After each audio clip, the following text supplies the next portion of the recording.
Hi, Julie.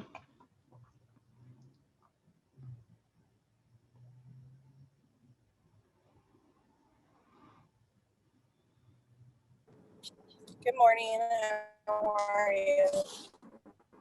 Doing well. I hear that you know how to do Zoom pretty well.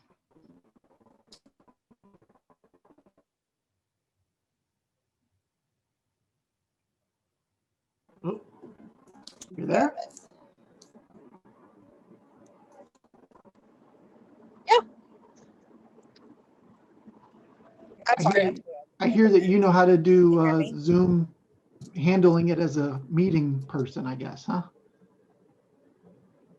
Yes. Yes, I do. All right. I might ask Bill if we could have you on as a backup if you'd be interested. Sure, no problem. My wife had an MRI this morning, and I didn't even realize I scheduled them both at the same time. Oh my And goodness. there was literally no way for me to go because I had this, and I have the keys to the kingdom, and nobody else knows what they're doing. So Oh no. Yeah, probably definitely. need a backup. Yeah, definitely. Just keep me in Yeah. mind. Yeah. So I'll pitch that to Bill here Okay, this week. sounds good.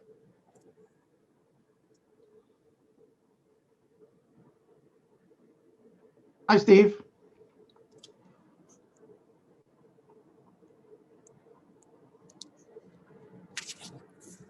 Good morning, Will. How you doing? Doing well, thank you. You got multiple screens going as well, huh?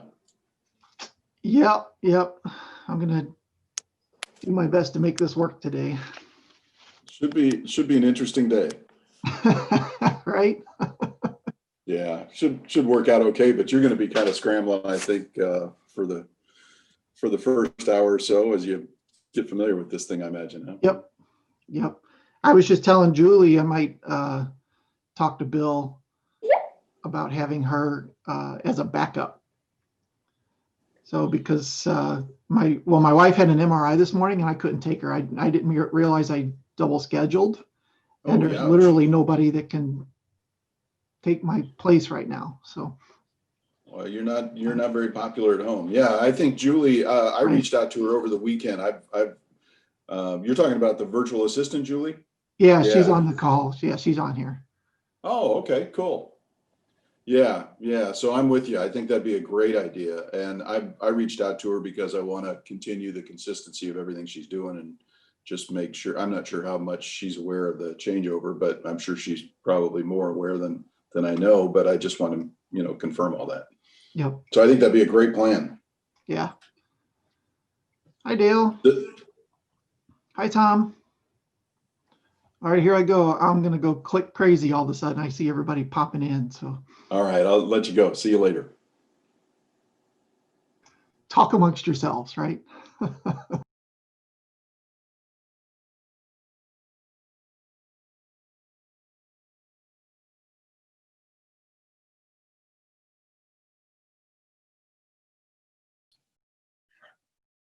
Julie, I see you made it. Yes, I did. Good. Hey, Julie, good morning. Steve Denny. Good morning. How are you? Great. Thanks for your note over the weekend. I want to connect with you probably tomorrow or Friday. Okay, perfect.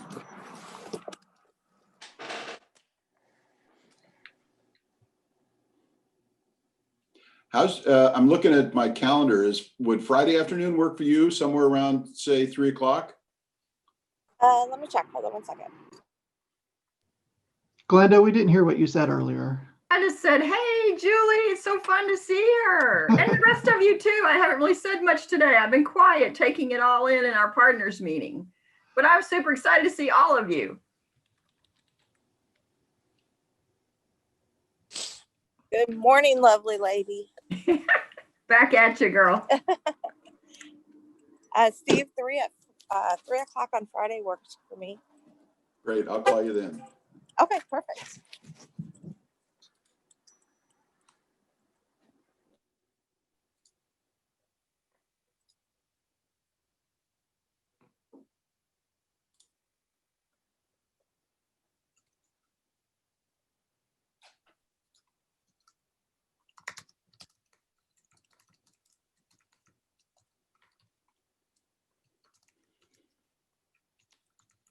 I'm gonna get some more coffee. Will, do you want some? Okay, I'll be right back.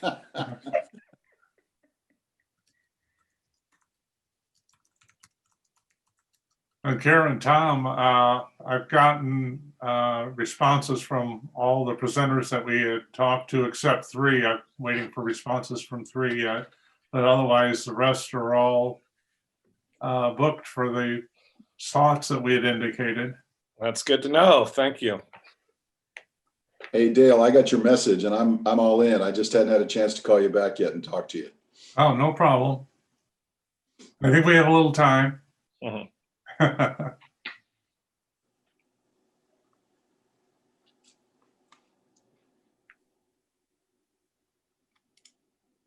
Wait, Tom Jenkins is on here? How, is there a way to delete somebody? I thought you said he wasn't going to be able to participate. Golly. Huh? How did I let him in? How did he get in? How did he get in the door to begin with? I thought it was Tom Ruich because he just put Tom. Oh, sure. That's what he did. Yeah. He's a clever guy. Uh-huh. Hey, Bill, I just emailed you. Sorry I missed the earlier part. I had to deal with something here at home. Oh, that's okay. Yeah. Thank you. Thank you. Kara, I didn't know if you heard that we've got all the slots set at 3, and those will probably happen this week from what we scheduled. With Tom and Kara's help, we've planned the meeting schedule out through June now. So.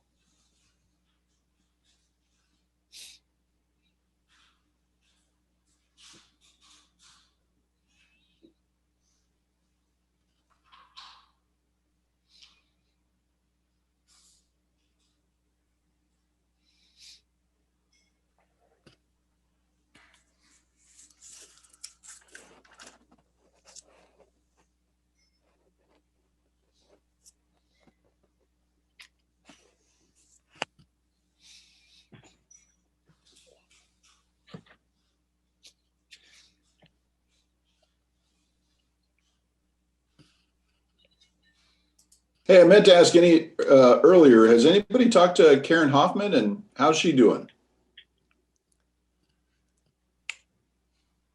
All I've seen is just her Facebook posts. And from what I understand, her oxygen level has improved significantly, and she's at home. But that's all I know, Steve. That's good news. Yeah. Sounds like very positive development. Yeah, I would think. I mean, she's had several health issues, so she had to be pretty vulnerable.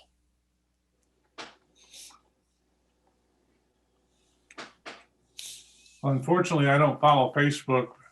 So has she gotten COVID? Yeah, I think, Dale, I'm thinking maybe about a week ago or 10 days ago. 10 days, I okay. think. Yeah. Wow. Yeah, it's really an example of how variable the response is to the virus. Yeah. I know I have 2 friends who are in their mid 80s, and they went through, they tested positive and went through quarantine in their home for 14 days, and they're through it. They're with nothing worse than just a cough, and no involvement of respiratory issues or anything like that. Wow. Really, Dan, you put it out earlier, very variable the response. It is indeed. It is indeed. If I can take this moment just to mention one trend that we've seen in the testing, and it is that the rapid tests have a degree of unreliability regarding what's categorized as a false negative. And the false negative percentage that is shared with that test it appears inaccurate. So with every test, they do their best to estimate statistically the likelihood of a false negative. And with the rapid test for COVID, we're seeing false negative rates that are entirely higher than anticipated. So I'll say this: it's very likely that that you'll know somebody or will need to get a test at some point in time, and it's worth getting the test called a PCR test. PCR stands for polymerase chain reaction. It's a modality of testing. It's a much, much more accurate test, and your results should take somewhere between 36 and 48 hours with And that. Dan, what's the process for that test? What do they do? That test is the one that you've heard of where the nasal swab is utilized. Nasal swab. Got it. Yeah. And we're seeing good, efficient delivery of that through the hospital associated urgent care centers. Some of the urgent care centers that are not hospital associated are also doing a fine job with that, but the turnaround times have been impressive through some of the hospital associated ones. And again, that's just, if you would ask for a COVID test, you wouldn't necessarily need to remember the PCR component. All you'd need to know is not to do the rapid test. Got it. Yeah. Now, of course, that's my blanket information. If you have a physician who has recommended a rapid test and they're willing to take the responsibility for the likelihood of a false negative would mean that they had, of course, told you that you are free of COVID, and then later you would get sick and find out that the test didn't identify it accurately. So that's a high risk situation, especially around the holidays where people are making difficult decisions. But you could potentially see an entire family affected by somebody believing they're not a carrier. And I know of 3 different instances, one of which is in my own family. Wow. And isn't there risk of testing too early, regardless of what testing type? You know you had some exposure, you go in the next day and test, and incubation hasn't happened, and you're not showing the virus yet you are about to get it? That is absolutely true, Tom. So we call this the dynamics within the disease spread. And the dynamics are so variable that there is a latency period where somebody may have come into contact, but then there's this period of time where it hasn't fully manifested. As everybody probably knows, a virus is not a living entity unto itself. It has to hijack cells. And so that process takes time. And there's a lot of factors that vary depending on the dose, the person who is actually potentially going to become the host for the virus, the strength of their immune system. There's a lot of factors, but yes, there's a latency period, and that is why it makes sense to have quarantines in place. Sorry to interrupt. Glenda, you ready? You know it will. Hey, I'm already loving this new format that I can see all these wonderful faces on my screen. This is awesome.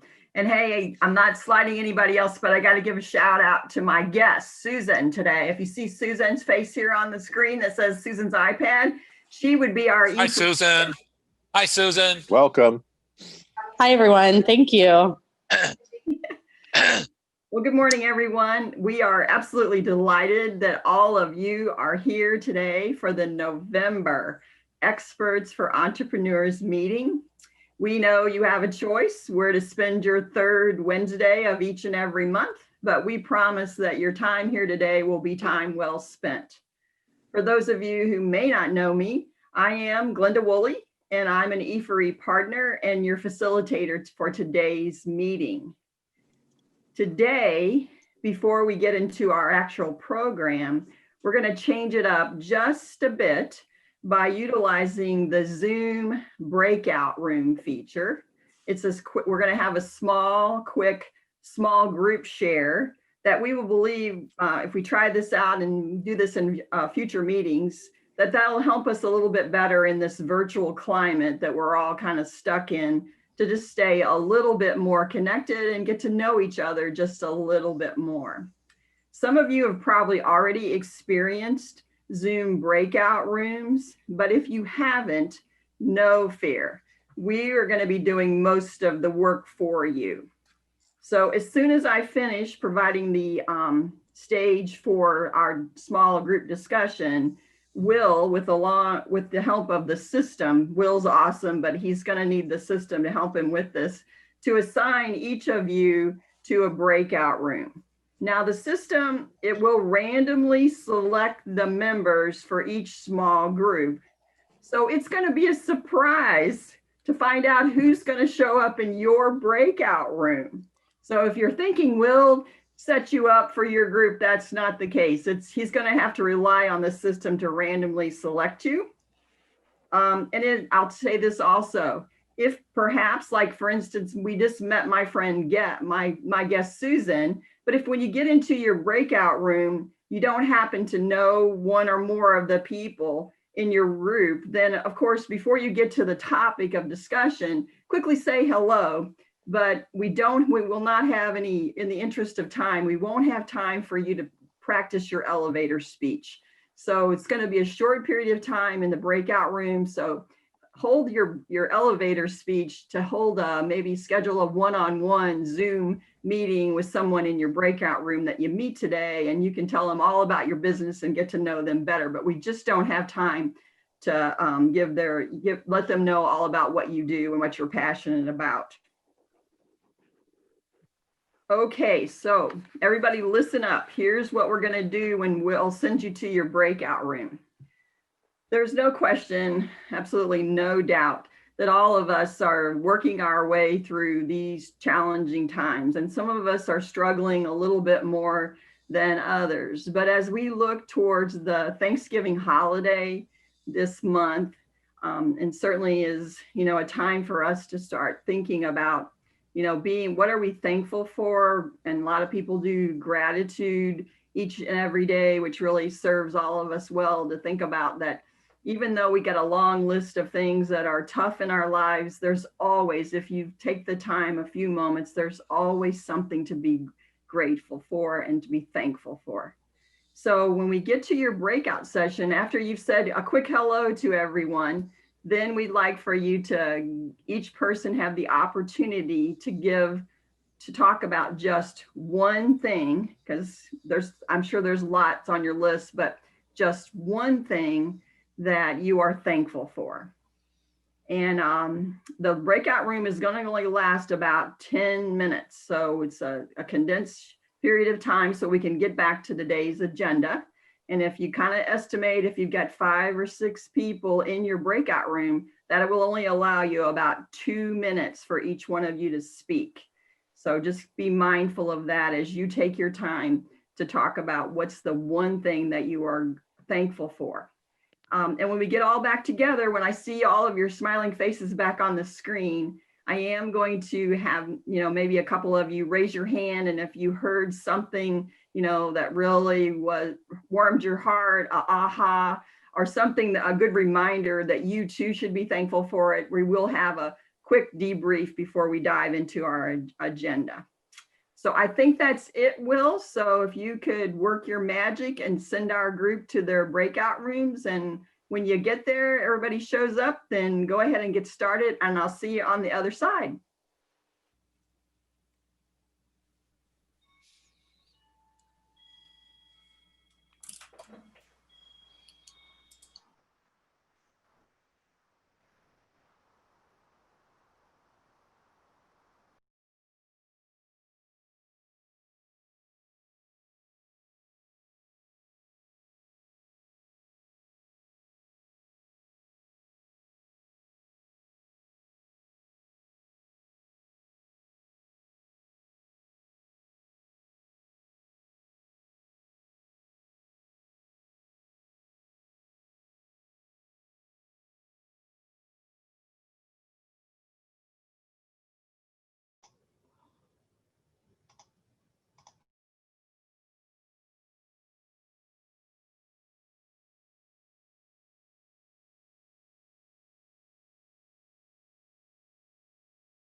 Welcome back.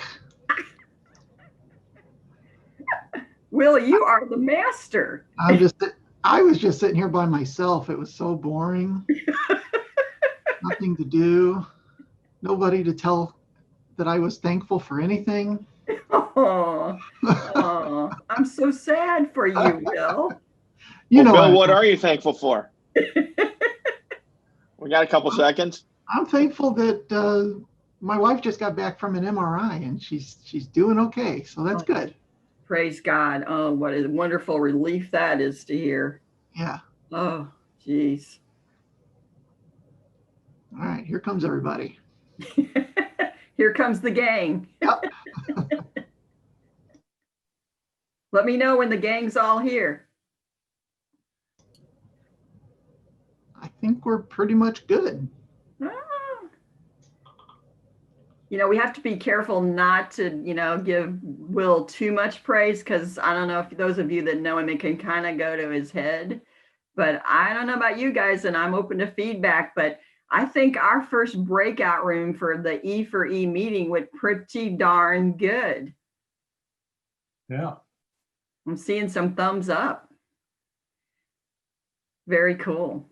All right. Well, as promised, I'm sure that in these breakout rooms, you probably heard something that you were reminded that I too should be thankful for that, or something that just really warmed your heart, or was there a theme to the conversations in your breakout rooms? So we won't be able to hear from each one of the rooms, but if somebody how do you want to do that, Will? How do you want them to give you the thumbs up that they want to make a comment so you can unmute them? Everyone can unmute themselves. So if you had something good in your group, just go ahead and share it.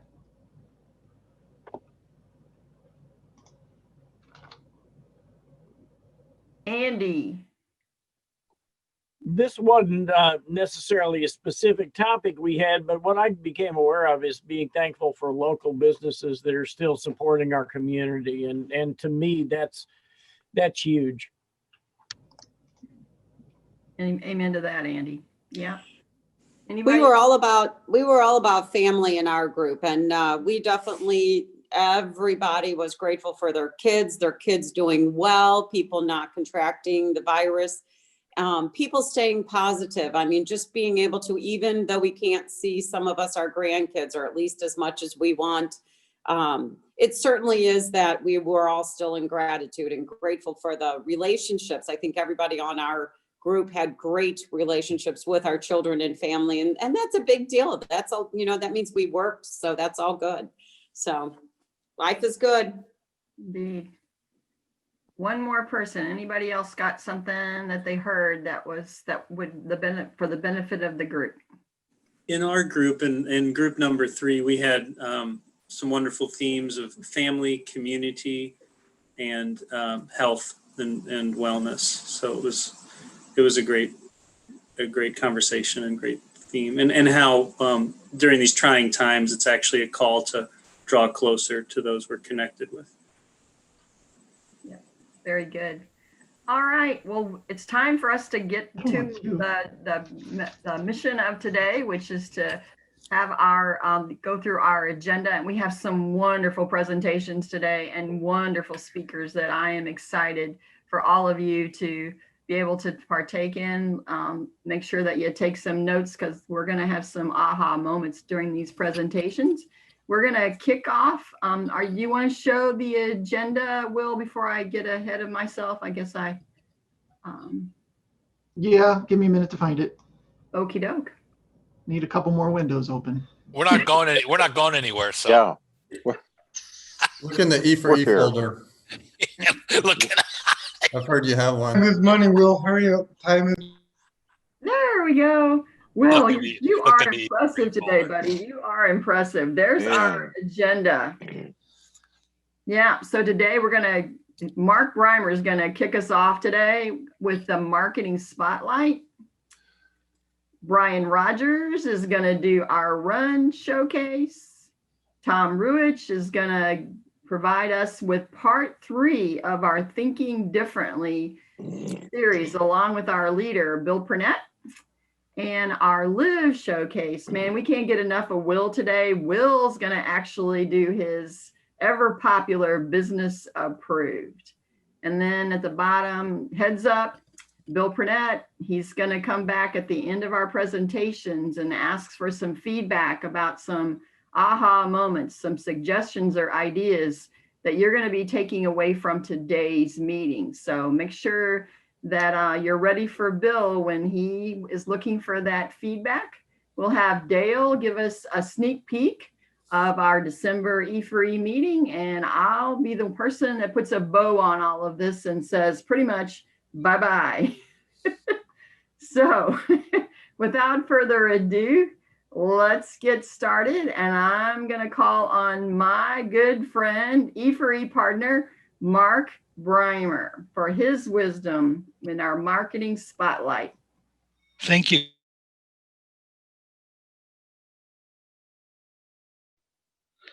Okay, so today we're going to talk about how to be memorable when networking. Previously, it was very simple. It was face-to-face networking. Now we've got two tracks. We have face-to-face, and of course we have virtually like we're doing today. So let's start with face-to-face because that's something we've done probably more in our life than we have recently. One thing you want to think about is to have a brand. Like for instance, see this red shirt? That's my brand. It could be your hair, clothes, maybe even a special pin. Maybe you're a service member and wear your Army pin, whatever it might be, something to make you stand out when they meet a lot of people. Why should they remember you? Next, it's always good to make people laugh. It makes them feel good. No matter what they're going through, laughter is always a good thing. Whether it be a joke, whether it be just a general comment, just something to make you stand out in a positive way is always a good thing. Also, if you can describe what you do with some uniqueness. I own an office supply company where I said, oh yeah, I just put stuff in a box. No, people are like, okay, you put stuff in a box. But if I say, I'm the person who saves you when you're in the bathroom and you have no toilet paper, you might remember that a little bit more. Hopefully that never happens. But again, so the other thing is you want to ask other people questions. What you don't want to do is just talk the whole time, because the best conversation, as we all know, is one where they're doing all the talking and you're doing all the listening. Unfortunately, in networking situations, people like to show up and throw up, tell you all about them as much as they can get in before your time with them is up. They don't get a chance to say anything other than just hi, and that doesn't work so well in the long run. Also, think of this. The more you say, the more they're going to forget. So the fewer words that you say, the more powerful those words are, the more memorable you're going to be. If nothing else, if they ask a little question, maybe tell a little relevant 30-second story. Don't go on a long, lifelong diatribe. Just say something short, sweet, cut all the fat out and just get to the meat so they get an idea of what you do and how you can help them out. Another thing to think about is ask them where they network. Maybe find out where you can connect them to, as well as who you can introduce them to. And a big bonus, if you can ever tie yourself to somebody else in a face-to-face networking event or virtually, they're going to think of you every time they think of the other person. So let's switch over to virtually, since that's mostly what we're doing right now. This makes it a lot tougher, but not impossible. So I'm not high tech, or you'd see a really cool background in the back. I tried to be impressive, but you can't see the Clorox wipes and the Lysol spray and the toilet paper and paper towels in the back. But I sure tried. They're the little things in the back that didn't work so well, but it was a try. The other thing is, start with something other than your name and your company. Start with, hi everybody, how are you today? Or end with, I hope everyone has a great day. Just find some way when you're talking with people in a big setting to stand out in some small way. Just remember, they're in the meeting for a long time and with you for only a few minutes. I mean, think of this. Imagine if you had something unique in the background. Have you ever met with someone who has, let's say, a Raggedy Ann doll in the background? Right, Bill Purnett? As everyone's nodding. But the thing is have something unique in the back that you can even hold on to your animal as long as they're not distracting the meeting, whatever it might be, something that makes you stand out so people remember you. Also, when it's appropriate, send someone a private chat. Ask them how their day is, or even find out if they'd be up for meeting outside of the meeting that you're in. It's a good way to connect with people if they're aware of the chat function. And also, if there's something great or some congratulations, make sure you send a little chat message to somebody saying, great job. You don't want to unmute and yell across the whole event and railroad it, but you do want to show them you are paying attention and that you do have support for them. So either way, 3 things to take away from this. Number 1, Be unique as yourself. Just because it works for me doesn't mean it's going to work for you. Number 2, fewer words are better and more powerful. And finally, just make other people feel important because it is about them, not about you if you want to be successful in either face-to-face or virtual networking. And that's your Marketing Minute today. I hope it helped. Have a great day, everybody. Awesome, Mark Breimer. Awesome. Some great tips there. Oh, guys, I hope you were paying attention. When Bill comes up at the end, I think you might be able to use one of those as a takeaway today, all the great information and tips that Mark shared with us. Okay, so we're going to dive now into our run showcase. And our presenter, Will and I have sort of worked out a system that oftentimes during our presentations, we have questions that pop up that we'd like to ask the presenter at the end of their presentation. So Will and I have kind of worked out a system that at the bottom of your screen, there should show up the chat box. So as your presenter is talking, if a question comes to mind that you'd like to ask this presenter, if you will just type in a Q, that will be Will as he scrolls through the chat box. That will be his tip off to unmute you or have you unmute yourself so that you can ask the question of the presenter. We will do our best to be able to allow everybody to ask their question, but it kind of depends on how many we have in the interest of our time. So if you have a question for our presenters, each one of them throughout their presentation, just put a Q in that chat box. All right, so our run showcase. We have up our E4E partner, Brian Rogers. So Brian, without further ado, and buddy, I love your background. Take it away, Brian. Thank you. Yeah, I've really been looking forward to presenting here. E4E is by far my favorite group to present to. So I think last time I made a presentation, it was for about chess. And today's presentation is about grammar. So I guess this is my second installation of the Bored by a Lawyer series. Taking tedious topics and hopefully making them not too tedious. Okay, so trying to share my screen and well, it's not letting me do that quite yet. Try now. Okay, there we go. Let's see which one. Okay, how's that? Can everybody see that? Okay, perfect. Okay.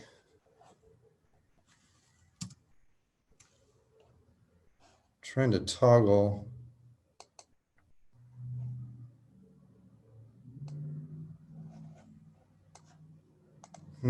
Hold on a sec. It's not letting me access the Zoom functions. And I'm going to need those. We're going to do polls, and so I'm going to need those.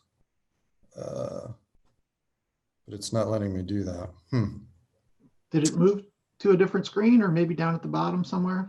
No, it's not showing up. If I mouse over it, when we went to the presentation view, it just quit doing that. All I have is my excuse me.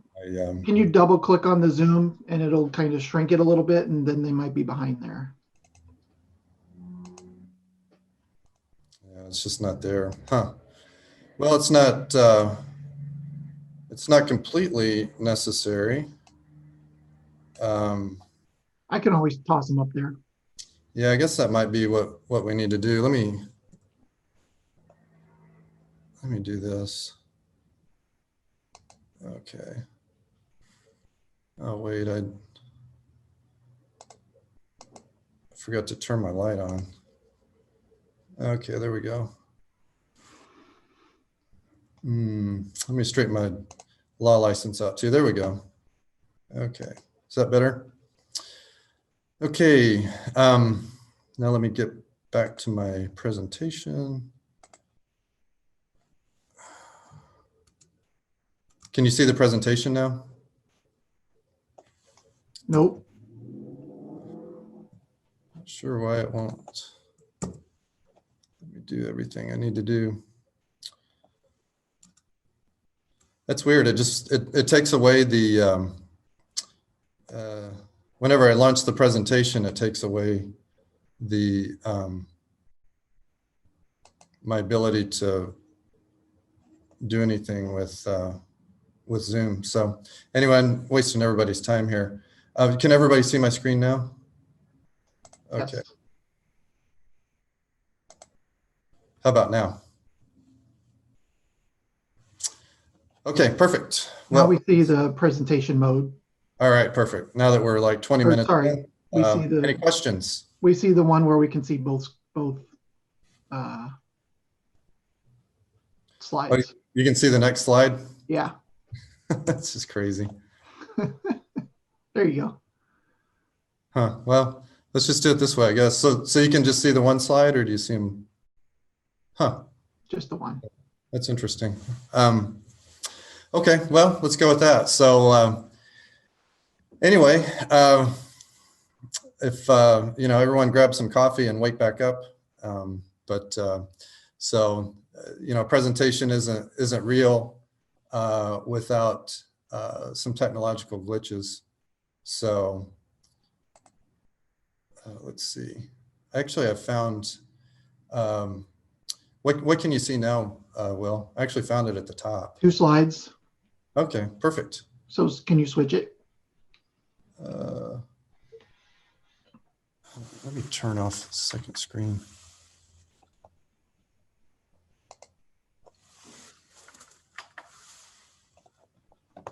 Okay, there we go. Okay, how's that?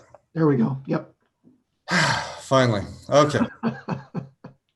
All right, here we go.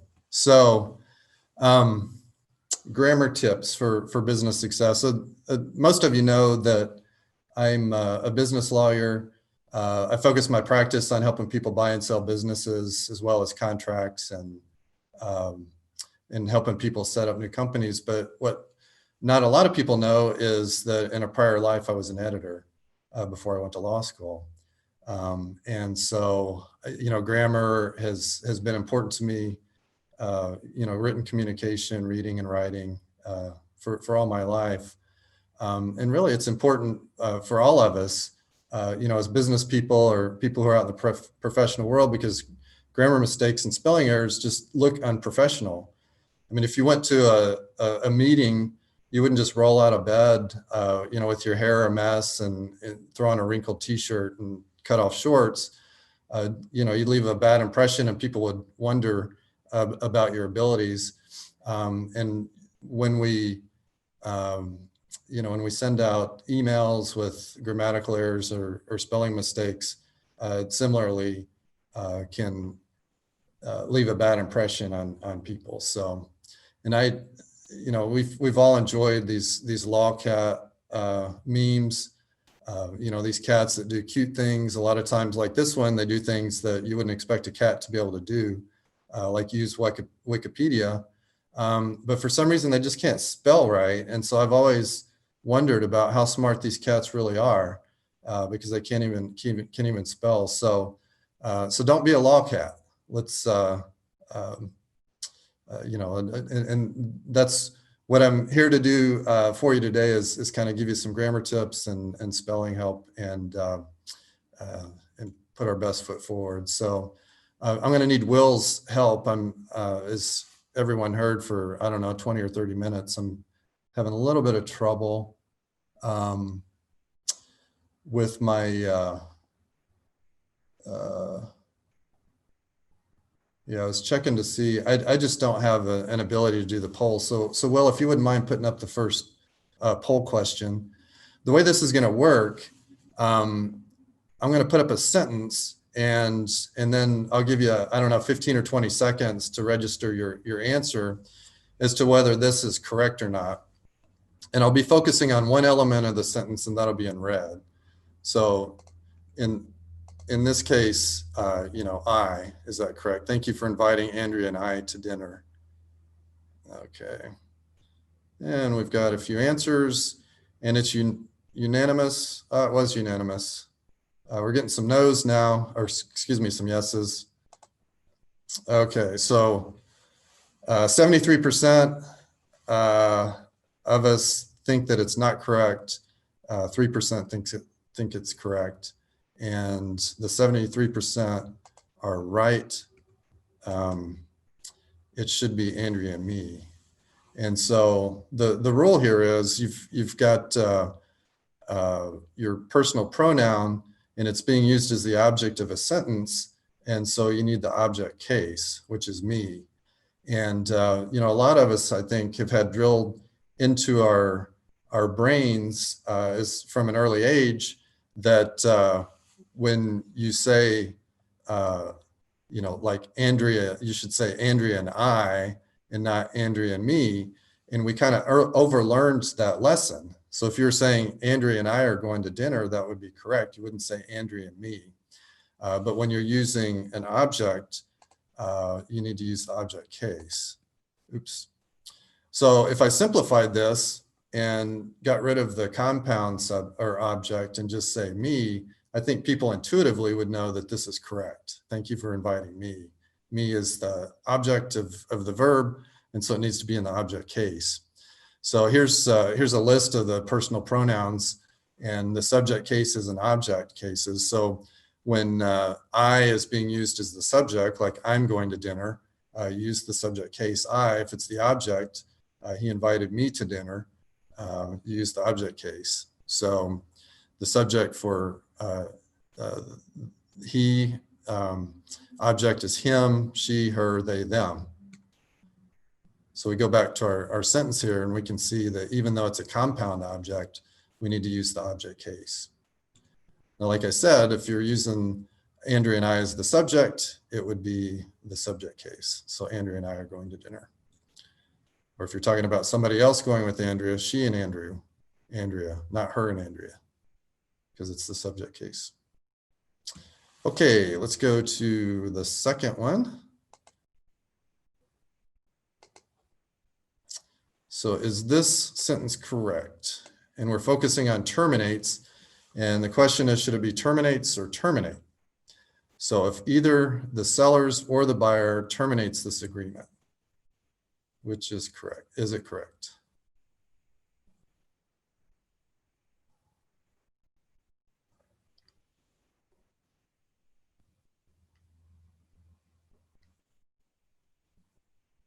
Okay, we still have votes coming in, so I'll give you just a little bit. People had to think about this one a little bit more. Okay, so we had about the right spread as far as yeses and nos. So we've got 2/3 saying that it's not correct and 1/3 saying it's correct.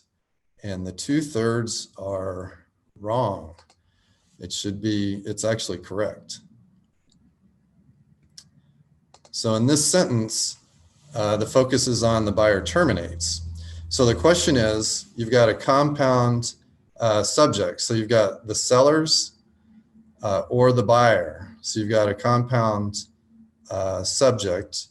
And the question is, do you use the singular or the plural of terminate when you've got a compound subject separated by or, and one of the elements of the subject is plural and one is singular. And in this case, you focus on the subject that's closest to the verb, and that's what's going to determine whether it should be plural or not. So the buyer terminates. The buyer is singular, so terminates is the correct answer. So if you switched it around so that the seller is singular, and then the element of the subject that's closer to the verb is plural, you'll use the plural of the verb. So if either the seller or the buyers terminate this agreement. And of course, I think everyone would know that when you've got a compound subject combined by the conjunction and, it makes it plural. So even though seller and buyer are both singular, when you combine them with the and, the subject is more than one person. Okay, lots of fun, lots of fun. Okay, let's go to our third one. Okay, so here we're focusing on EG. Is that correct or should it be IE? So if you think this is correct, choose yes on the poll. So my three sisters, e.g. Sarah, Sandy, and Samantha, teased me when we were young. Is that correct or should it be IE?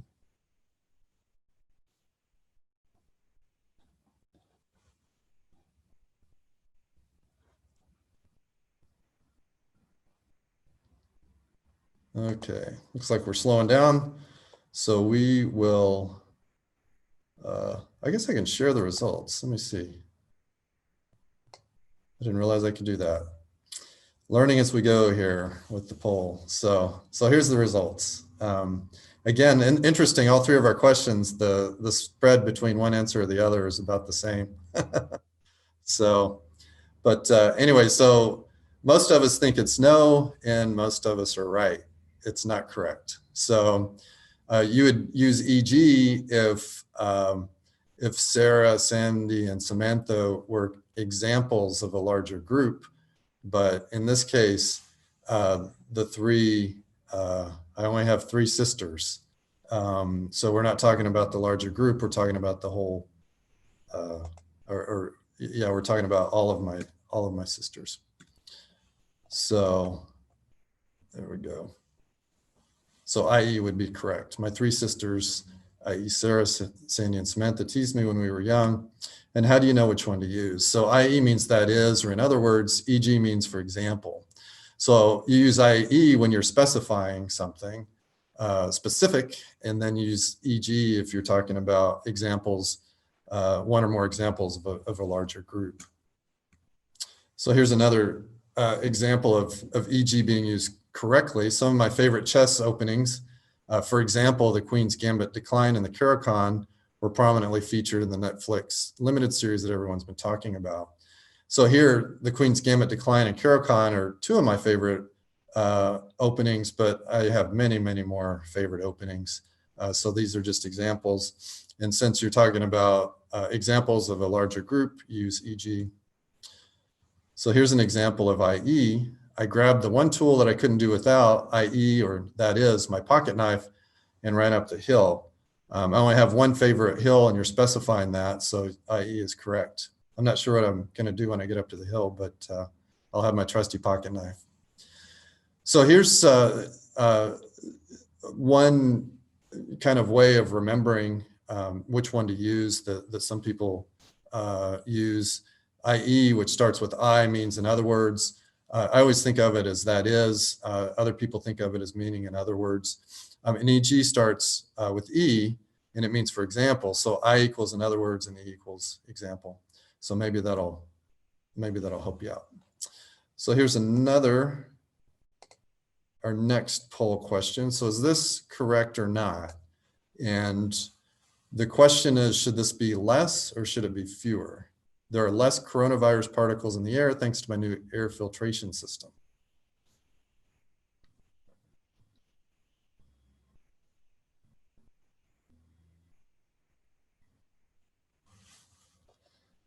All right. Well, this is a surprise to me. Everybody said the same thing. We're all on the same page. And everybody's correct. So congratulations, give yourself a hand. Clearly, we're getting smarter as we go along. My presentation is obviously effective. So there are less coronavirus particles. So we're talking about the actual particles as sort of individual particles instead of the coronavirus in the air as a mass. And so we use fewer. If we were talking about coronavirus in the air as a mass, then we'd say there is less coronavirus in the air thanks to my new air filtration system. And here's the rule: use fewer to modify countable nouns. For example, fewer particles or fewer seeds. So if you're kind of thinking of them as individual entities, then you use fewer. But if you're thinking about it more as a collective or a mass, then you use less. So use less to modify grammatically singular and collective nouns. For example, less dust, less grain. Of course, it wouldn't be English if there weren't exceptions. So here's a common exception. This is not incorrect. It would be correct to say fewer two, but here you're talking about individual items, but you still use less. So this checkout line is for 20 items or less. Okay, so here's a little bonus for you. Is this one correct or not? And if you didn't use this, it would be couldn't care less. I couldn't care less about your grammar babble, or is this correct? I could care less.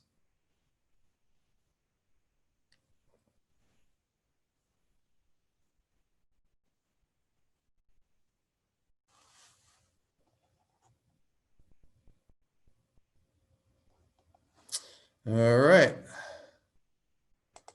And we are evenly split, which is pretty cool because there's no right answer. So nobody's wrong here. Although logically, I have never understood could care less. The way I think about it logically is I care so little that it's not possible for me to care less. And from that logic, couldn't care less would be the correct. So, but either way works according to the dictionaries, but I don't know, I prefer couldn't care less. And then the last one, the infamous serial comma. So is this correct or incorrect? So when you have a comma, do you use a comma before the conjunction in a series? Now, people have strong feelings about this. I'm sure, you know, computer keyboards are being punished as we speak because you're emphatically saying yes, emphatically saying no. All right. So we have, let me see if I shared the results. There we go. Yeah, most people say no. So either way is correct. It's a matter of style. But you know, as far as I'm concerned, I prefer it because I think it leads to less ambiguity and it's more clear. But either way works, although people tend to feel very strongly about it. The one rule, if you read style manuals, for the most part, they'll say that it's optional. The one overarching rule of style in general is to be consistent. So, you know, if you're writing something and you use the serial comma in one sentence, you should use it in all the sentences or vice versa. So be consistent. Okay. And then finally, let's eat grandma. This is a very, very important comma. The comma before the conjunction in a series, maybe not that important. But in this case, grandma is what's known as evocative because you're talking to her. But if you take out the comma, things just don't look so good. So don't eat grandma, pay attention to commas, pay attention to your grammar. And I'd love to answer any questions that people might have.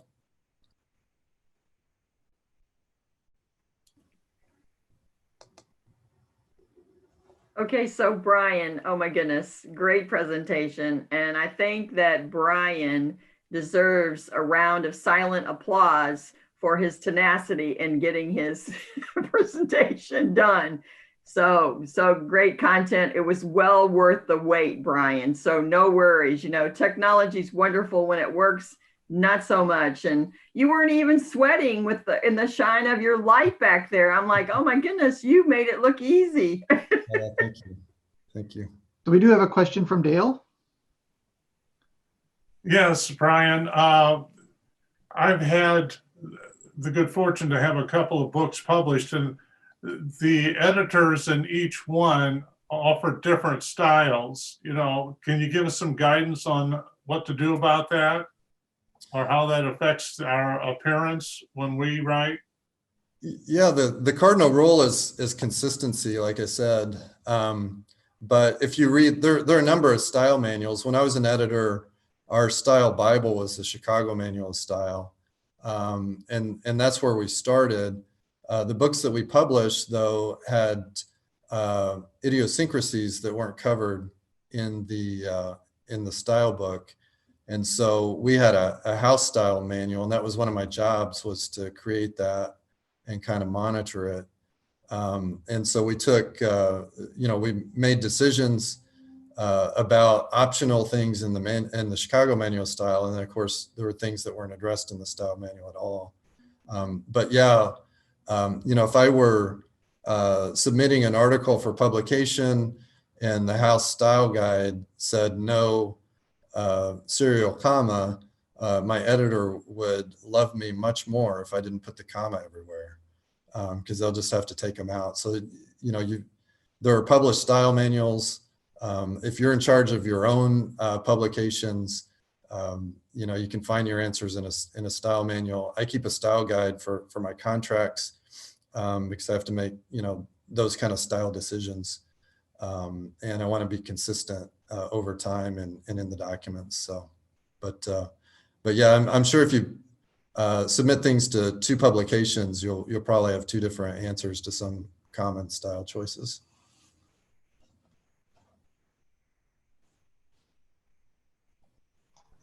That was the only question I saw. Thank you, Brian.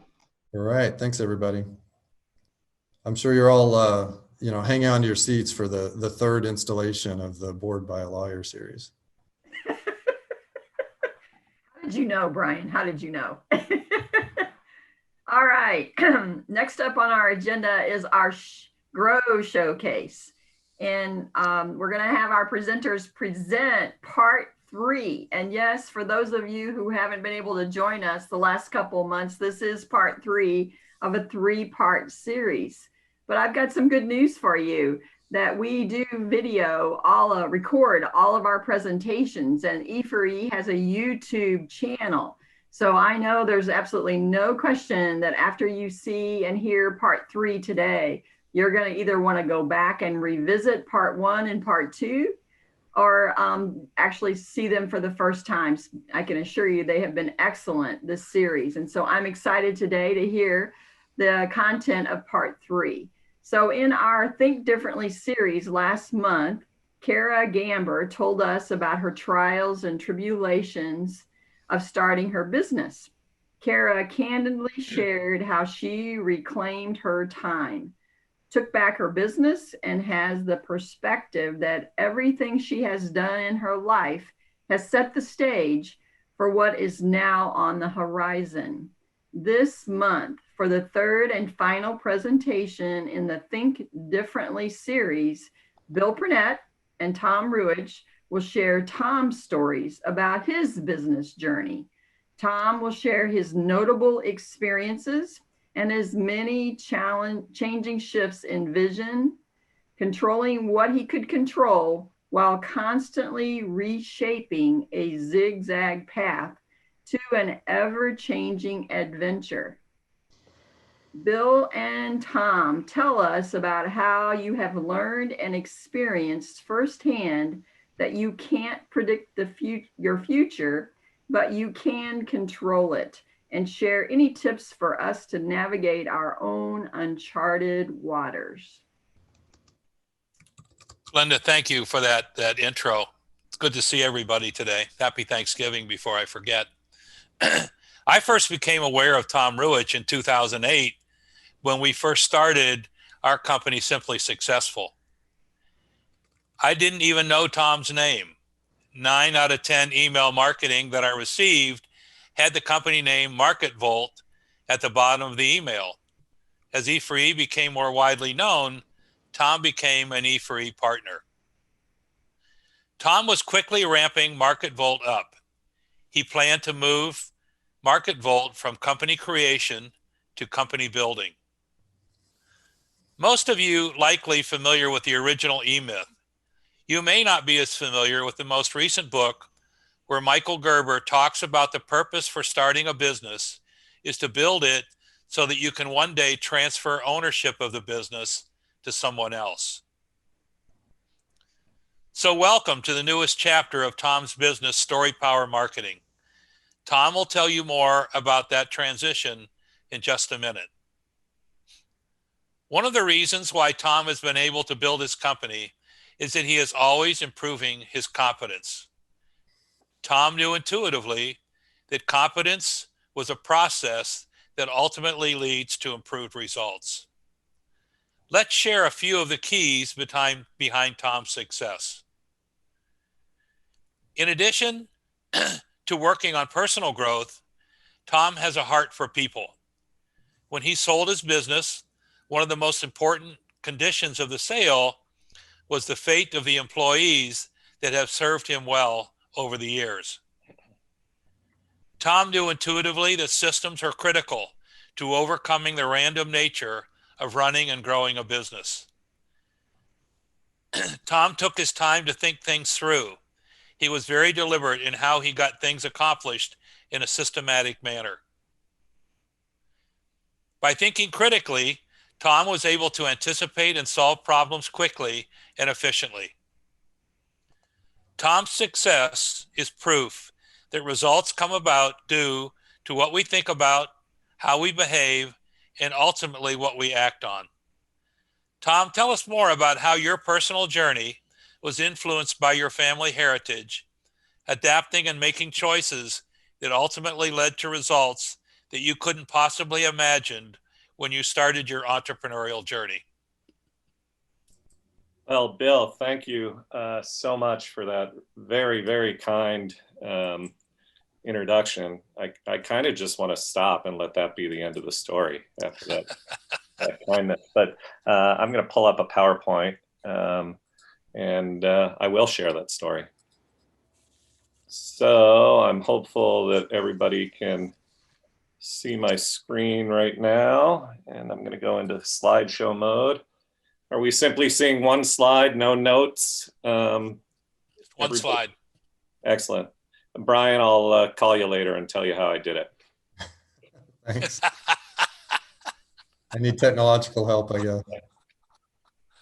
All right. So my great-grandfather, my great-great-grandfather, Joseph Ruich, was born in 1852 in a place known today as Ukraine.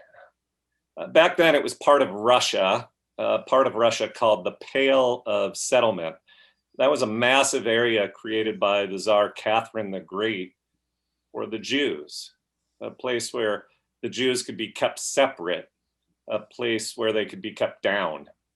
During the 19th century, authorities forced Jews to move from the heart of Russia, St. Petersburg, Moscow, and so forth, to the Pale. Some were rounded up and sent there in chains, uprooted from happy lives in the larger cities and towns, exiled to the hinterlands to live in poverty. If you've seen Fiddler on the Roof, you know the place, and you may recall that Russian soldiers, Cossacks, used to raid these Jewish villages. Historians call these violent and destructive raids pogroms. It was the desire to escape this place, to escape these pogroms, that led Joseph Ruich to the United States of America. His vision: travel to the land of milk and honey, make enough money to support his family, summon them to join him. He left behind a wife and 3 kids who were clinging to that hope. He scraped together enough money to pay a Christian farmer to smuggle him in a hay wagon out of the Pale. He made his way to Germany, where he boarded a ship in Hamburg, and then he steamed across the Atlantic. When he arrived in New York, 1886 or so, this is what he might have seen. The Statue of Liberty was under construction around the time he would have arrived, and he did land at Ellis Island. He didn't know a word of English, and he was nearly penniless, but he had relatives and friends from the old country, and they had settled in Wisconsin.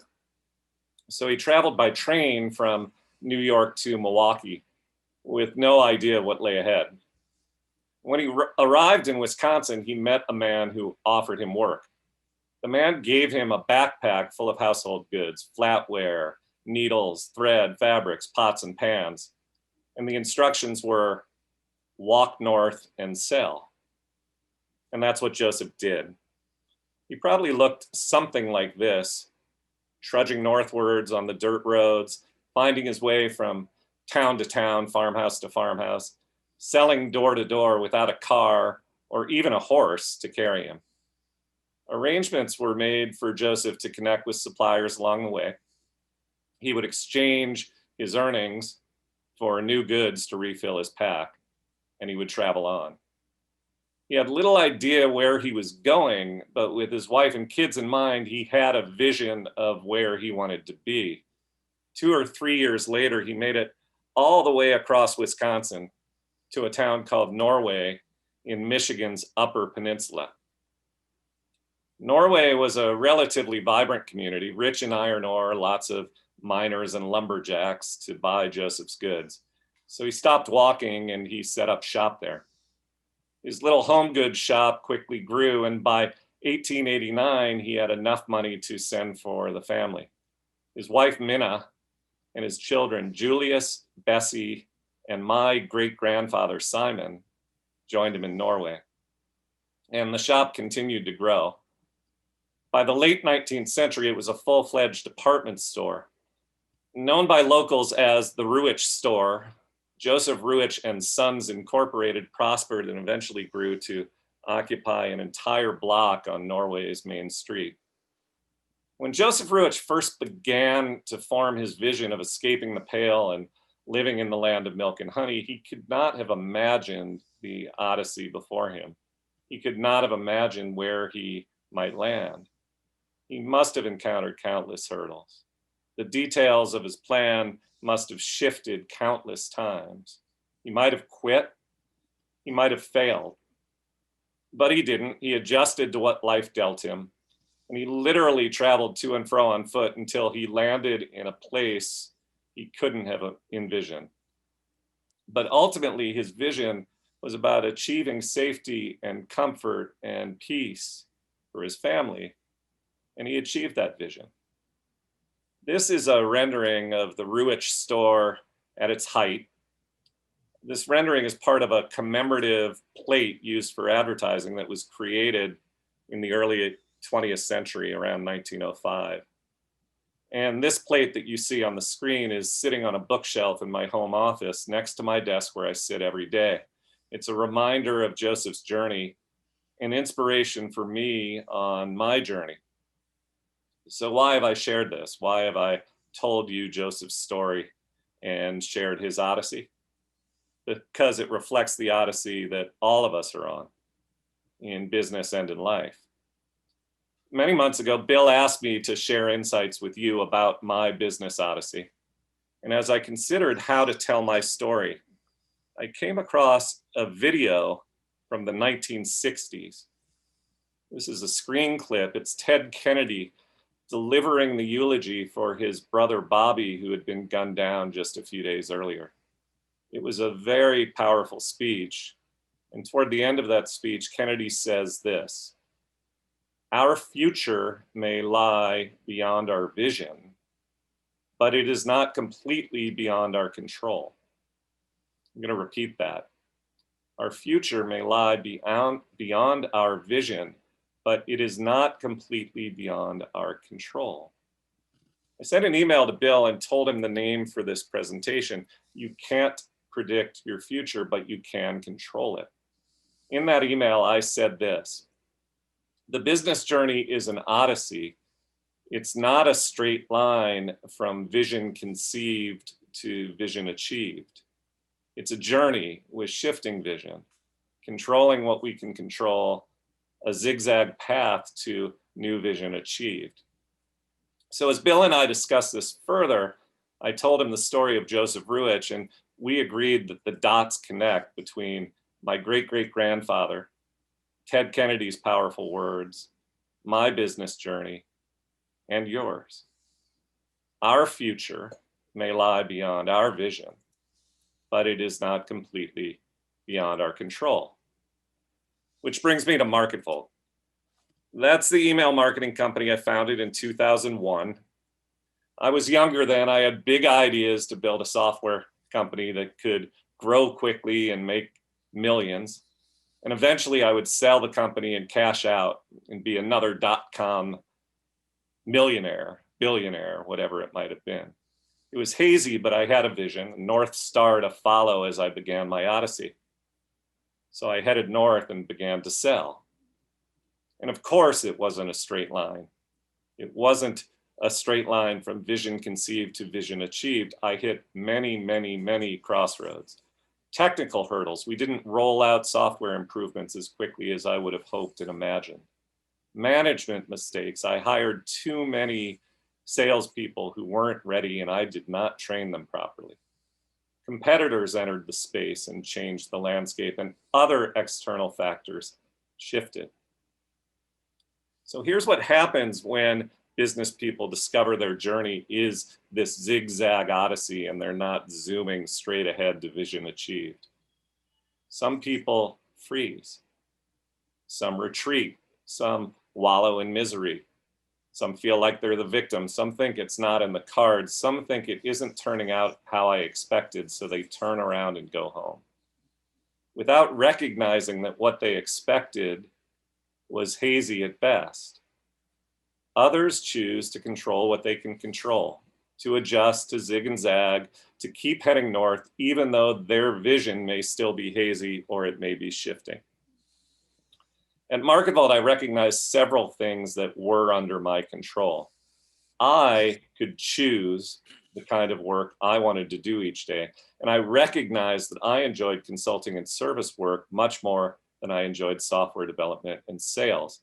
This meant the business would not scale and grow as quickly as I first imagined, but I would enjoy the work more and my clients would benefit in ways that they could not when working with just a pure software company. I noticed that my coworkers enjoyed being part of a small team, and I treasured knowing all of them. I treasured knowing their spouses and partners, knowing their children. I looked forward to our annual holiday party when we could toast the arrival of new babies from the past year and babies who were coming in the upcoming year. I began to see the purpose of my business as helping to create and build happy families. And so the idea of building a company with hundreds of employees whom I didn't know became less appealing than building quality relationships with employees whom I saw as part of the MarketVault family. And as I focused on the things I could control, as I zigged and zagged, I understood my journey wasn't that straight line zoom to .com riches, but I was moving forward and I was feeling that I was building a successful company. Last year, I entered into merger discussions with another company, and my criteria for the deal were as follows in order of importance. Number one, create a landing place and good opportunities for my MarketVault family. Number two, serve MarketVault's existing clients and give them a seamless transition to something better. And number three, deliver fair return to me and the other, pardon me, I'm sorry. Deliver fair return to me and the other MarketVault shareholders. On January 1st, MarketVault merged with Benchmark Email, and we checked all of those boxes. Oops, sorry, I lost.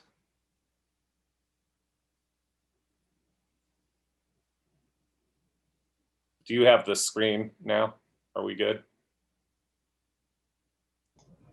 I haven't touched anything. Okay, can you see do you see the MarketVault logo? Because yeah. it said we lost the share for a second. Okay, Benchmark now? Yep. Excellent. Sorry for the interruption. Yeah. So on January 1st, MarketVault merged with Benchmark Email, and we checked all the boxes. And as I reflect on this, I think about my original idea to build a giant software company and achieve massive riches. And 19 years after that, after I hatched that vision, I cut a deal in which shareholder return was the least important priority. Some might hear that story and say, I abandoned my original vision, but I don't see it that way. The original vision was hazy at best. It served as a guiding star. It set me in motion. It got me moving upward and northward. And as I moved, my perspective on the horizon was constantly shifting. So where am I now? As the merger approached, I developed a vision and hatched plans for this Story Power Marketing, my new company. I help coaches and consultants and other business leaders power up their stories so that they can attract better and more abundant leads. They can keep prospects leaning in and paying attention, and they can inspire prospects to act. The business leverages my strengths. It lets me do what I love, and it offered a good transition from MarketVault to the next chapter. Benchmark acquired the software and software clients from MarketVault, but it did not include the service clients. So with Story Power, I continued to work with many clients whom MarketVault had served. The company started less than 12 months ago, but there's already been plenty of zigging and zagging. First, there was this. I don't know about you, but I don't have any experience launching a new company during a global pandemic. You talk about shifting horizons. Yeah, the pandemic does make it difficult to network, and people are struggling, and some clients are cutting back and budgets are tight. The way we're accustomed to doing business, the way I imagine building my business has shifted, but we adjust. We've zigged and zagged. We've kept heading north, even though the vision is hazy and the horizon is shifting. Then there's this. That's my wife, Melissa, standing on a gravel bar next to Hoosick Creek at our family's farm in Crawford County. When I was in my 20s and 30s, starting companies with big plans for massive growth, I didn't mind working 70 or 80 hours a week. In fact, I thought that was the price of admission. But my view of the horizon is shifted. I'm still pursuing a big vision, but I'm structuring my business and my life so I have more work-leisure balance. So I can spend more time with my family on my farm. So I can play the piano when I want to. So I can walk the dog and read a book and soak in life that is not just about building my business. It means my business model is already shifting.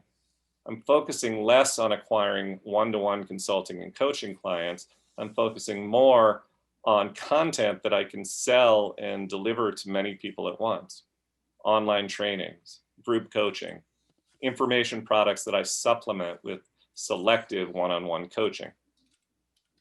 I'm working hard to develop this content, which I'll be launching next month. And I'm working to enhance the things I can control that will make my business stronger and help me achieve that vision. For example, I'm learning new ways to delegate and share tasks among a work-at-home distributed workforce.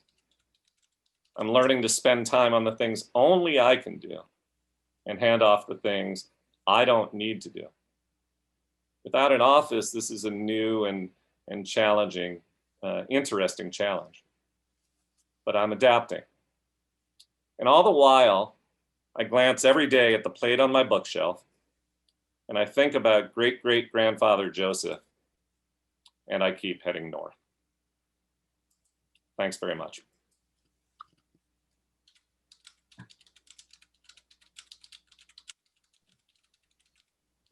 Tom, thank you so much for sharing your story. Oh my goodness, what a gift today that all of us got to hear that story. That's awesome. Questions for Tom? Anybody have any comments or questions for Tom?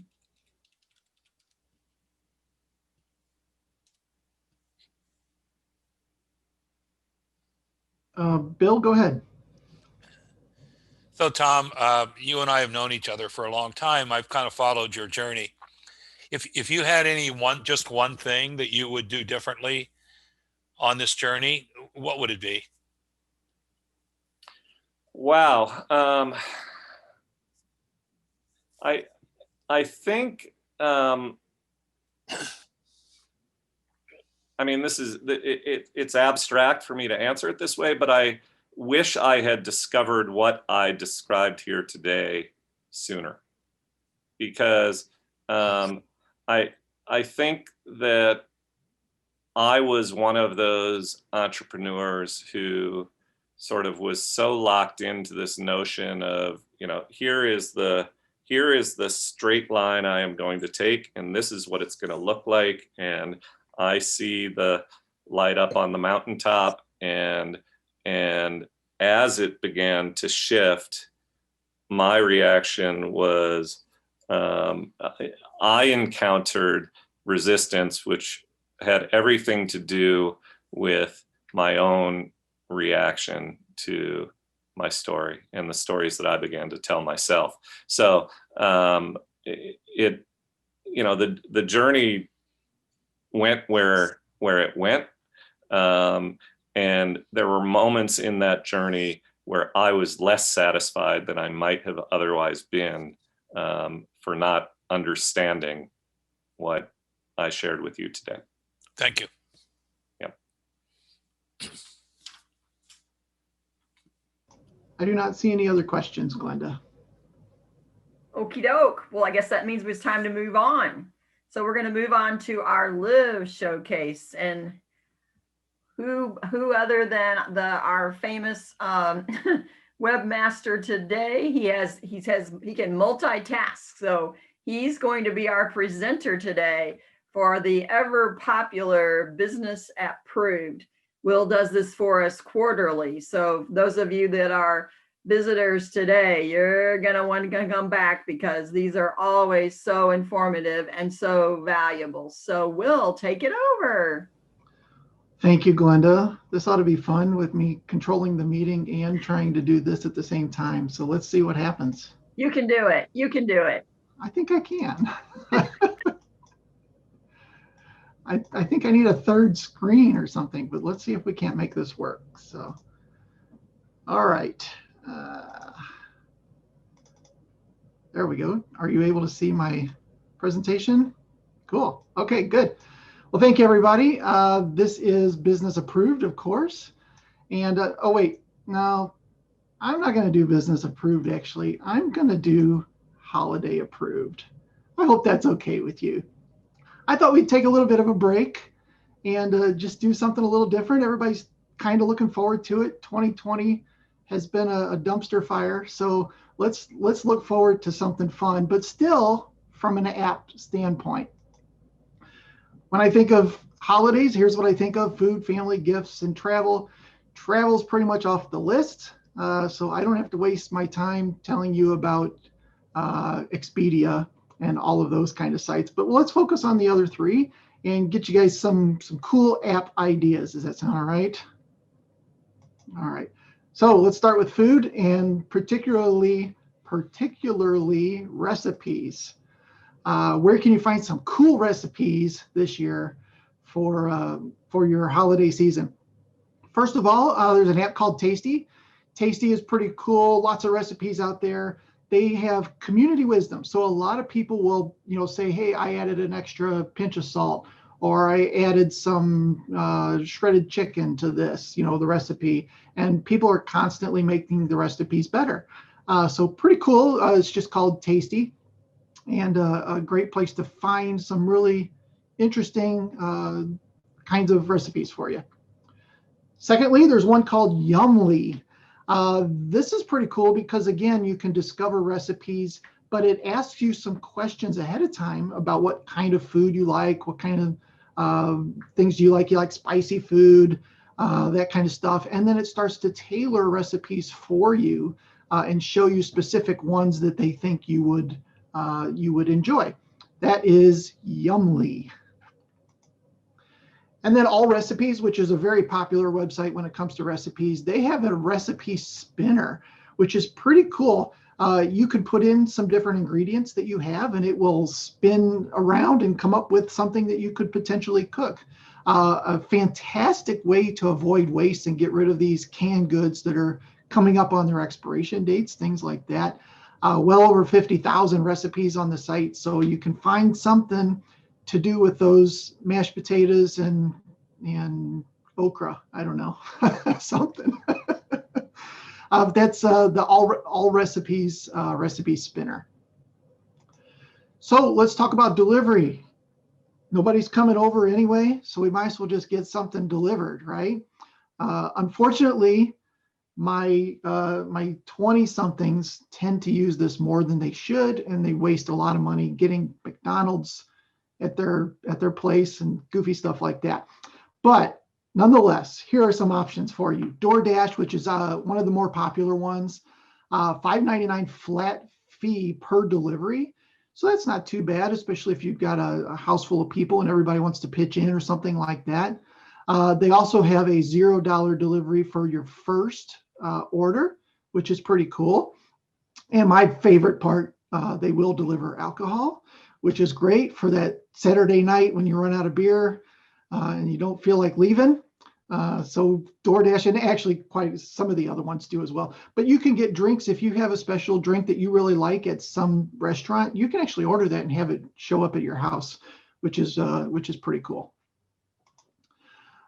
All right, next is Postmates. Postmates, another popular one. The reason I put them on here is not because of the delivery fee, but because they actually have a promo code that's going out right now for a $100 credit towards delivery, which is pretty incredible. Promo code free food, and that's at postmates.com, or you can actually just open up your phone, type in Postmates, and the app will come up for that. Very similar to DoorDash. You just order from wherever you want. It shows up at your door. I should mention with all of these, it is, kind of you to probably leave a tip for the delivery driver on top of the delivery fee, which goes to the company typically. Also, if you've been shopping anytime recently, you may have seen the Instacart people walking around in the different stores as well. This is where you can get groceries, but they do a lot of other kinds of stores too. CVS, Big Lots, Petco, Best Buy. If you need a new keyboard, they'll bring one to you. $5.99 per delivery, or $149 for the whole year. And then that means $0 deliveries for every time you order. So that's kind of cool. That's only what, $12 something a month.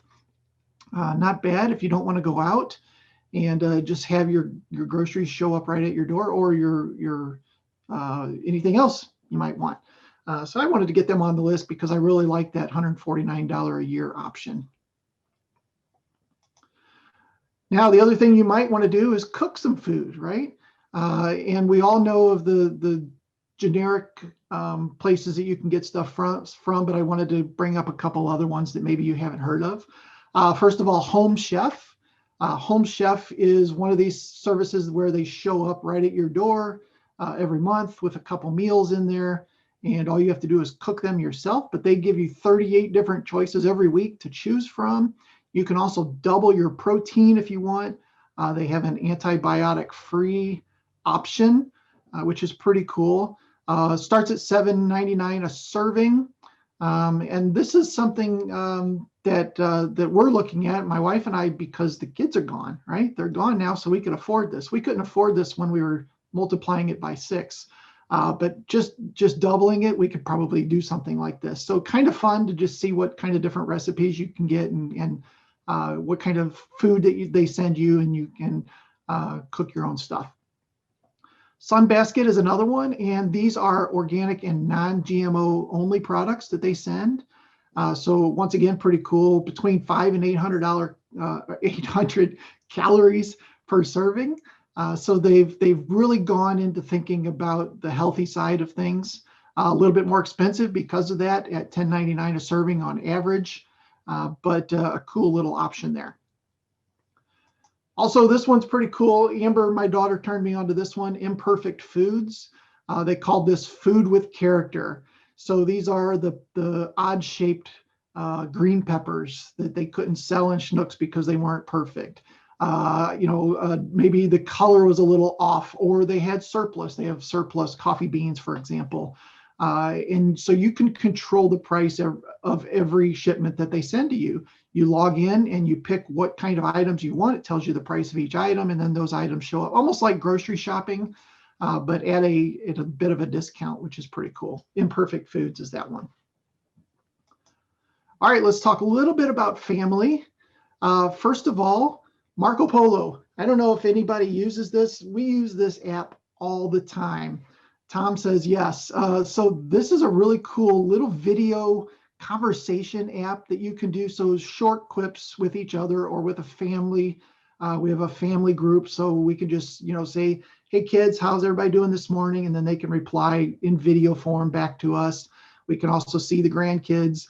The one bad thing is the 6-year-old grandkid loves Marco Polo and will send 10 videos about nothing compared to the one that you send back to them. So if a younger kid gets a hold of it, you're going to get lots of fun videos back.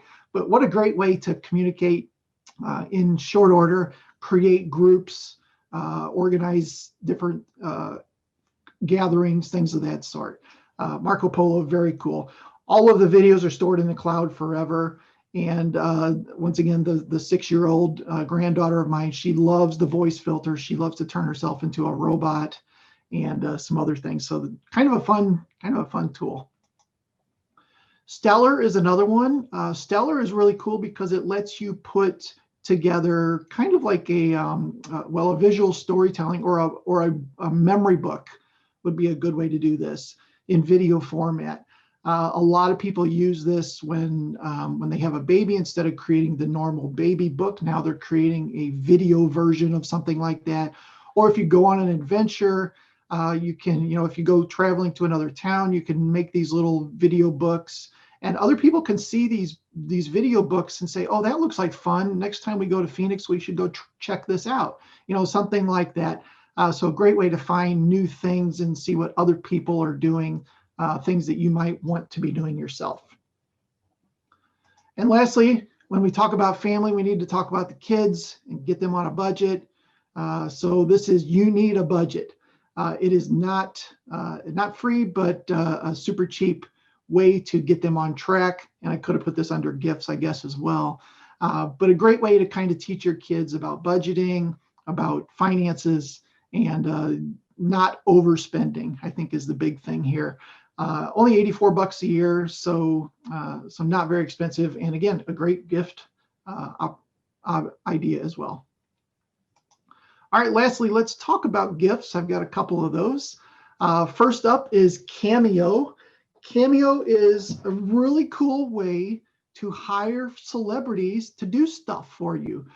So I have a personal experience with this. I hired one of Carol's, my wife's favorite actor, and he actually sent probably a 2.5 minute video to her, personalized to her.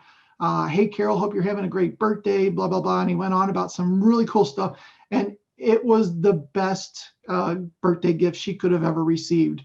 And just getting that 2-minute video clip from some celebrity that she knew just really made her day.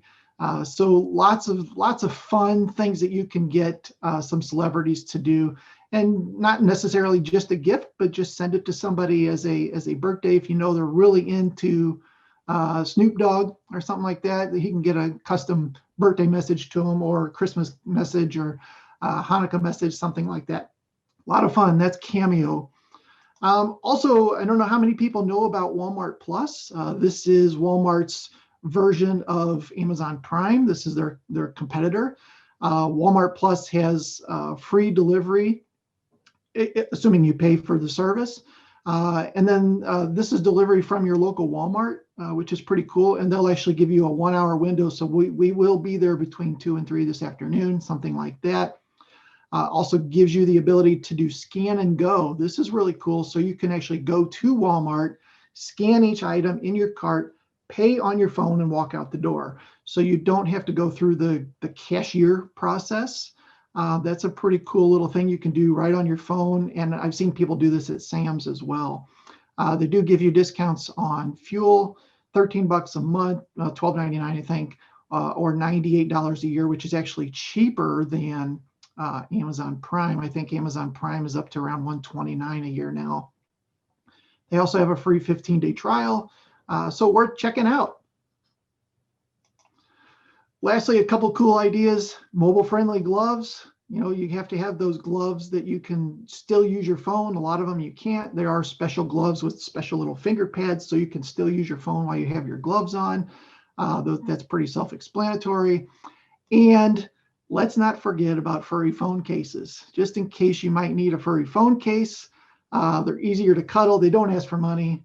They're super cute, and you just need to get one. I'm pretty sure you do. Lastly, since this is business app proved, let them find their own apps. Another way you can do it is just get them a gift card specifically for Apple or Google Play, and let them spend that money on their own apps that they want, that are their favorite. By the way, I have created a Google Doc with every single one of these apps for you. So all you have to do is go to redcanoemedia.com/holiday apps. And there will be links to every single one of the ones I just talked about today. So you don't have to say, what did Will say? That is the easiest place to go do that. redcanoemedia.com/holiday apps will take you straight to that Google Doc that I put together. All right, that is it for me. Are there any questions? I better not say is there, because Brian will have a fit, right? And let me see if I can't figure out how to undo my screen as well. Here we go. How's this? All right, I see Glenda, but I bet you can't talk, can you? Not unless you let me. Oh, you can. Okay, good. I unmuted myself. I have Okay, the good. power. I think because I'm a co-host is the only reason. Okay. Awesome. Will, awesome. As always, you never disappoint. And this is so beneficial what you shared with me. And a couple I've maybe heard of that you shared, but you really educated me on some that I'm definitely interested in. So thank you very much for that. Any questions for Will out there?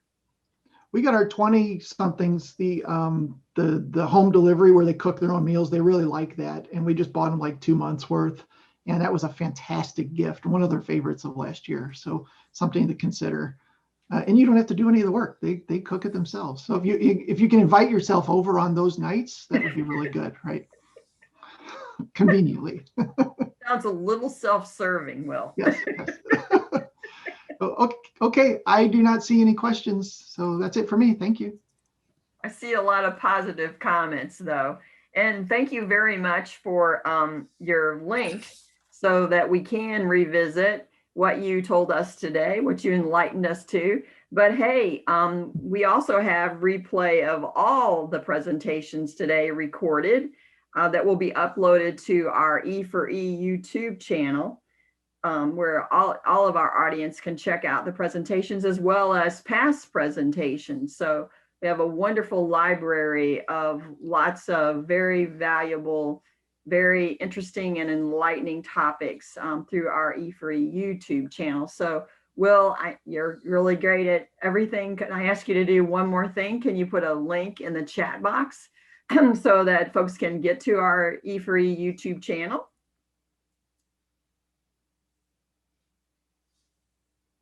Wonderful. I saw the thumbs up. All right, with that, I'm going to turn it over to our fearless leader, Bill Purnett.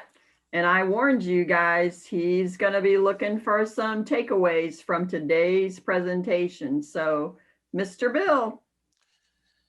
Glenda, thank you. Amazing job of facilitating today. Thank you. I appreciate it. I know it's not easy when you're not in front of a crowd, which is really what you love to do. So thank you. Yeah. You're welcome. And I want to especially thank Mark and Brian, Tom and Will. I thought that the presentations were amazing. I love the diversity with which we present, around our run, grow, live topics. And so it would not be appropriate for me to not say something. And just for those of you who haven't been to a meeting before, or for those of you who had, that we do this so that you can make change in your lives. We prefer that you come away with 3 takeaways. That seems to be a manageable number. So while you're thinking about your takeaways, let me just give you one food for thought. These can be challenging times, and sometimes we can get overwhelmed with stress in our lives. It's important to remember that stress is a choice that we make. We all have 2 wolves in our heads, one wolf of hope and one wolf of despair. We need to be intentional about which wolf we decide to feed. So I'll leave you with that thought. And are there any takeaways that you'd like to share with the group that you found mostly interesting and helpful today? Open the floor.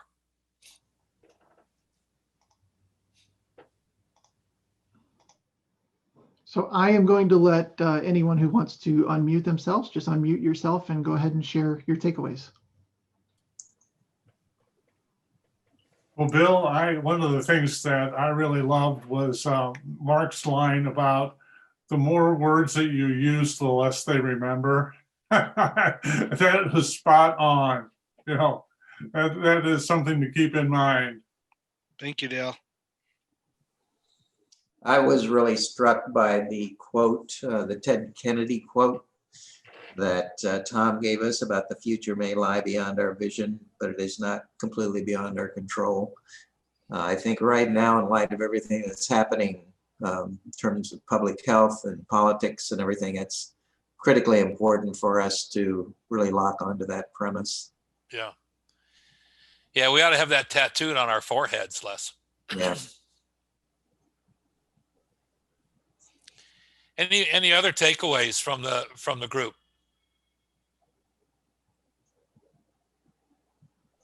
This is Glenda. I was happy that Brian kind of straightened me out on some of my grammar that I learned back in the covered wagon days. Yeah. And specifically, he kind of straightened me out on my confusion at times for the usage of E, G, and IE. That's goal for me, that I can remember that EG means for example. Yeah. Yeah, all Bill, those little, go ahead. Bill, two things. First of all, I'm kind of a little bit of a grammar nerd or closet grammar nerd myself, and so I appreciated Brian's entire presentation and those resources that he mentioned. But then the other thing is, Bill, just what you said less than a minute ago about the story or the advice, which wolf will you feed? That there are two wolves in us, and the one that will win is the one that you feed. So I recently heard that story in another context, in terms of a conversation with a Native American wise person, and so that just really came roaring back. Thank you very much.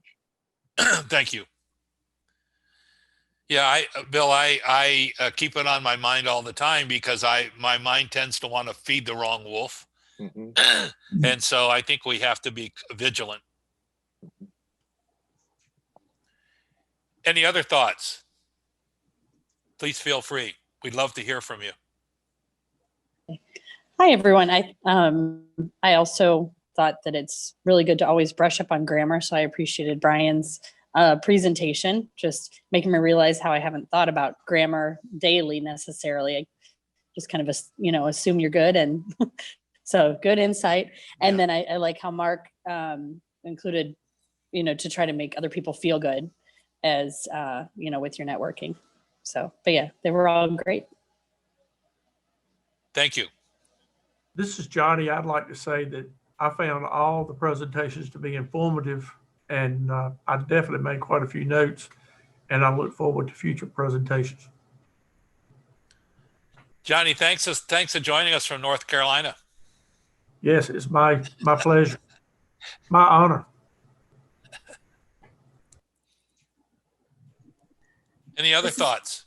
Yeah, I already said something to Tom, but Tom's story of his grandfather was very telling for me, and just made, helped me realize that, our path is, in our control, but, we just don't always know what direction it's going to end up. So that was very telling for me.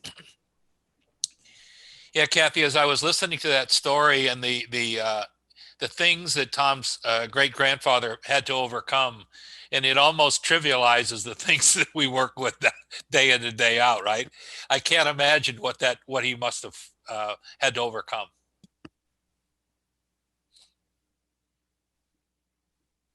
Yeah, you have to do what you have to do to Yeah. make a life and to live every day, Yeah. and just be, know what you have to do and you have to do it. Anyone else you'd like to share from today? Hi, this is Nadine. I want to just underscore what many people have already highlighted. The very same things resonated for me, from fewer words as more impactful, from networking.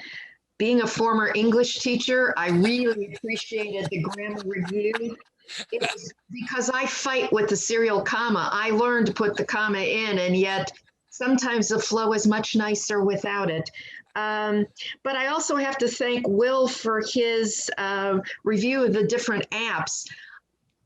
I'm not a techie, so I don't really go out and look for new apps. And some of the ones he reviewed, I went, oh, I really might be interested in that. That's affordable. So Will, thank you for your research. It's helped me a lot. Yeah. Thank you, Nadine. I'd just like to say, if I'd known that we had journalism students and English teachers and everything else, I would have done more research and been more nervous about my presentation. You never know with this group who's going to show up, Brian. You never know. And also, they say when you test technology, don't switch before you use it. And we had, in order to make sure everything went smoothly, we had a meeting yesterday to test out the poll function and all that. And then I thought, well, my internet's better at work where I've got a different setup. And so it wasn't tested. So I'll be looking forward to getting with Tom Ruich about his tips. We all survived, Brian. You may also get a bill from me for editing now that I have to cut out the first 10 minutes. Okay, I'm glad you can do that. So Sometimes it's better not to know what you're getting into because you wouldn't. Yeah, that's true, Johnny. I know, Mark talked about, keeping it down to fewer words. And I thought his whole presentation was few words, but highly impactful. So he actually showed us exactly what he was talking to us about. Not bad for a guy who sells office supplies. Wait, I'm supposed to be doing that?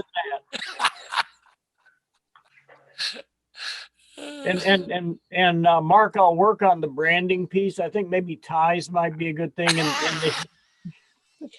Only if they have cartoons on them. Other than that, I probably wouldn't do that if I were you. Okay, I'll look into that.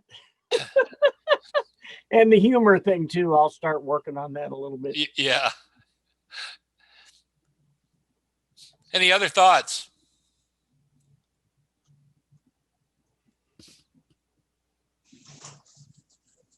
That's it, Bill. Okay. Dale, tell us about next month. All right. Well, I'm going to try the technology of sharing my screen now. And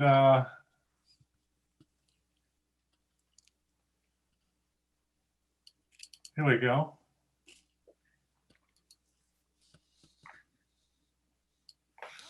Everybody see that? Yes, sir. So our next meeting is December 16th, and our lineup is Will Hankey again. Imagine that, 2 months in a row. He's going to do our marketing spotlight. And then hopefully, I guess we'll have to check on this, but Karen Hoffman will be in the Dolphin Tank. And for those of you not familiar with the Dolphin Tank, it's a little softer version of the Shark Tank. And Karen has some ideas for starting a movement, and she'd like some assistance from us on that. So we'll be there to help her with that mission and that goal. Dan Fazio is going to talk to us about health and wellness while adapting your business in unprecedented times.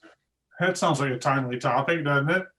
Yeah. And then Thad James is going to talk to us about increasing sales, exciting clients, and making work fun.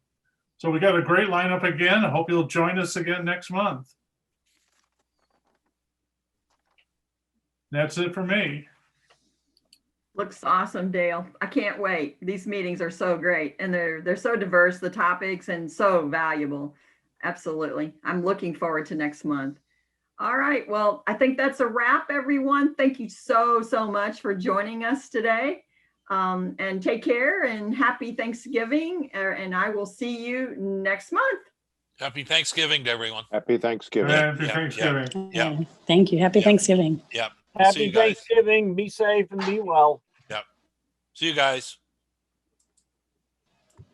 Thank you.